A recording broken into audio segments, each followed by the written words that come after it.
entenem per qualitat la capacitat de potenciar al màxim els atributs, el talent, les aptituds de tots els nostres estudiants, de tots els alumnes incorporats al sistema educatiu, en el sentit de desenvolupar les múltiples intel·ligències que cadascú té en el seu si.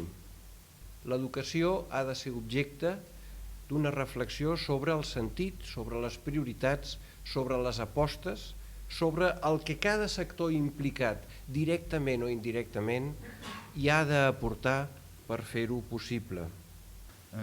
On no hem estat capaços, potser, i no ho dic des d'una visió catastrofista o pessimista, però de fer avançar l'escola a Catalunya i l'educació a Catalunya al mateix ritme potser del que hem aconseguit altres canvis socials en altres terrenys. Pensar que si hem de reflexionar sobre l'educació com a aposta de país, què és allò que hauríem de posar sobre la taula primer? Una primera fa referència a l'educació i la igualtat d'oportunitats. Cal tenir en compte que l'escola com la coneixem avui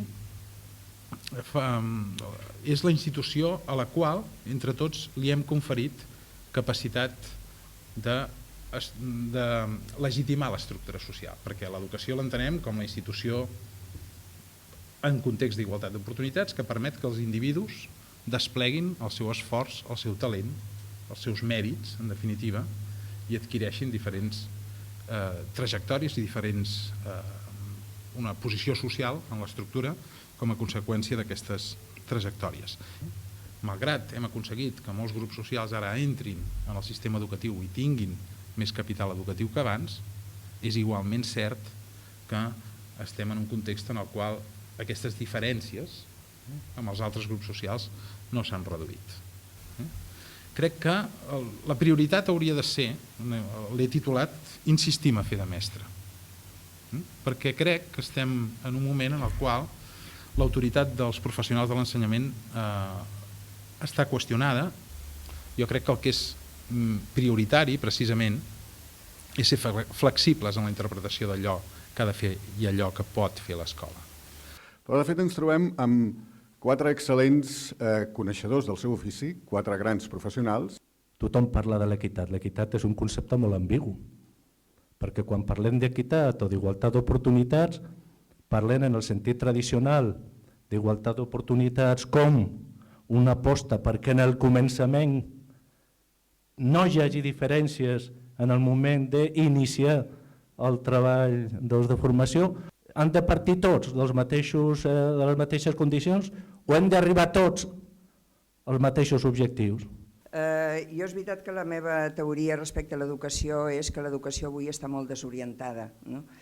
No veig com a negatiu que l'educació estigui desorientada. El que veig com a negatiu és que no siguem conscients d'aquesta desorientació. Hi ha d'haver una responsabilitat compartida en l'educació, però penso jo que la responsabilitat primera és de la família i sobretot si entenem per educar, formar la personalitat de les persones.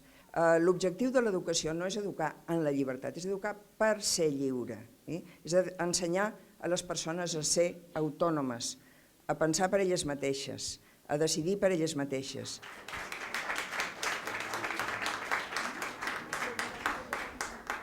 Jo crec que és bastant peculiar en el nostre entorn europeu fer una llei de comunicació audiovisual que no faci cap referència a la funció educativa dels mitjans i, per tant, que no estableixi d'alguna manera alguns límits en els continguts que donen. Per tant, jo crec que a tots els que ens dediquem a l'educació hauríem de promoure que la societat deixés d'ocupar-se d'alguns nínxols i dels temes d'una manera excessivament sectorial i recuperéssim una mica una visió global. Educar en comunicació no és només ensenyar els nens a fer anar als mitjans audiovisuals, és també ensenyar a ser crític amb allò que es veu a la televisió, a saber qüestionar debats, a saber replicar, és ensenyar capacitat crítica en l'ús dels mitjans.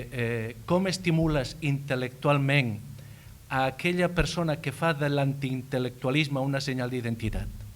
Però jo penso que tothom està parlant molt d'educació, però que la veu del professorat, la veu dels mestres que estan dia a dia, cada cop s'escolta menys. Però jo crec que aquí, fent honor al títol d'aquesta sèrie de conferències que es diu Diàlegs, el que hem fet és enraonar. Moltes gràcies.